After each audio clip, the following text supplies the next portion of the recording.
চলুন আপনাদেরকে আজকে কিভাবে একটা ভালো ওয়েল্ডার হতে গেলে কি কি করণীয় সেই বিষয়ে কিছু বলি।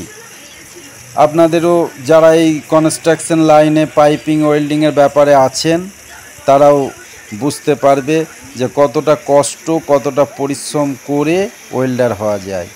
প্রথমে জয়েন্ট মারতে গেলে আগে দেখে নিতে হবে যে গ্যান্ডিংটা ঠিকঠাক করেছে কিনা, ভিটা ঠিকঠাক মেরেছে কিনা, ভিএ ফাইল ঠিকঠাক মারা হয়েছে কিনা। তারপরে ফিট আপটা ভালোভাবে নিতে হবে। ফিট আপটা নিয়ে তারপরে জয়েন্টের দিকে এগোতে হবে। জব দেখে ভয় পেলে হবে না, জবের কাছে যেতে হবে, বসতে হবে।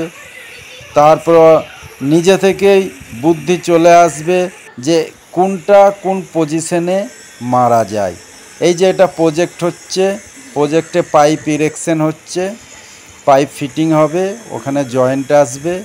সে জয়েন্ট 100% হোক, 10% হোক, 20% হোক, রেডিওগ্রাফি, আরটি বা এক্স-রে, যেটা যা ভাষায় বলা যায়। আমাকে লক্ষ্য রাখতে হবে এক দৃষ্টে আমি কিভাবে কাজ করব, কিভাবে শিখব, কোন মেটাল, কোন ফিলার, কোন ইলেকট্রোড লাগবে, সেই অনুযায়ী কিন্তু আমাদের জবটাকে মারতে হবে। আর জবটা যারা প্রথম শিখছে তাদেরকে ধ্যান রাখতে হবে তার ওয়েল্ডার, তার উস্তাদ কিভাবে মারছে, কিভাবে ফিলার দিচ্ছে, ট্যাংস্টন রড কতটা দূরে রাখছে, বা ইলেকট্রোড যখন মারছে ইলেকট্রোড কতটা দূরে রাখছে, কোন পজিশনে স্টার্টিং পয়েন্ট আসছে, কখন ইন পয়েন্ট আসছে, ইন পয়েন্টটা কিভাবে মেল্টিং করব, এইগুলা এর পরের ভিডিওতে আমি দেখাবো কিভাবে ইন পয়েন্ট মেল্টিং করতে হয়। আজকে শুধু আপনাদেরকে এটাই বলতে চাইছি যে একটা ভালো সাকসেস ওয়েল্ডার হতে গেলে কতটা কষ্ট করতে হয়। এক ধ্যান মন দিয়ে জবের দিকে লেগে থাকতে হবে।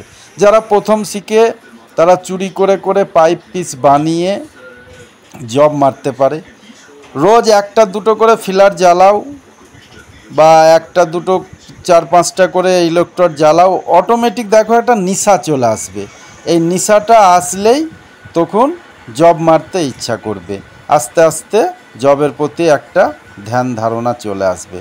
আর নিজেকে সব সময় বড় ভাবলে চলবে না। যে ওয়েল্ডারে হোক সবারই কাছে যেতে হবে, যে বলতে হবে উস্তাদ এইটা কীরকম হয়, ওইটা কীরকম হয়, তবেই তুমি একদিন সফলতার চাবিটা দেখতে পাবে।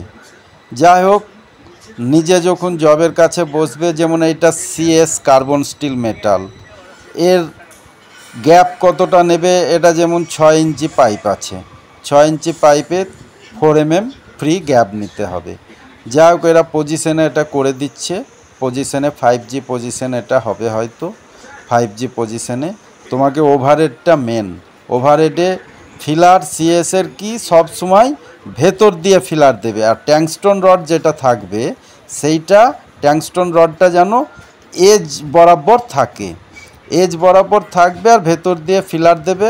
কারেন্টটা ওভারহেডে খুব বেশি নেবে না, কারেন্ট ফিলার গলার মতন কারেন্ট নেবে, কারণ ফিলার গলে গেলেই সেটা জল, যেন ওভারহেডে বেশিক্ষণ দাঁড়িয়ে থাকা যাবে না। থাকলেই সিএসের নিয়ম হচ্ছে পরিস্থিতি আসবেই, তোমাকে ফিলার ভেতর দিয়ে দিয়ে টেনে মেরিয়ে বেরিয়ে আসতে হবে। সব সময় ফিলার দিয়ে যদি ট্যাংস্টনের মুখের কাছে যদি ফিলারটা রাখতে পারো, দেখবে অটোমেটিক রুট একদম রিং হয়ে গেছে। এইবার তুমি তারপরে জিরো করে একবার দেখে নিতে পারো, বা মোবাইলে ফ্ল্যাশ লাইট হোক বা এমনি টর্চ লাইট, ছোট পেন্সিল টর্চ লাইট পাওয়া যায়, সেগুলো দিয়েও দেখে নিতে পারো, রুট খুব সুন্দর। আর জব যেমনই হোক সেটাকে তোমাকে নিজের মতন করে নিতে হবে, যত কষ্টই হোক নিজের জায়গায় গিয়ে জবে পজিশনে সও, বসো, বা সেই জায়গায় হেলমেট হ্যান্ড গ্লাভস পরো, হাতে টর্চ নাও বা হোল্ডার নাও, দেখো অটোমেটিক বুদ্ধি চলে আসবে এটা কোন পজিশনে মারবো, কিভাবে মারবো, হয়ে যাবে। আর তুমি যদি আগেই জব দেখে বাবা এটা আমার দ্বারা হবে না, আমি পারবো না, সেটা তো অন্য কেউ মারবে, তাহলে তুমি সেখানে হেরে যাচ্ছ।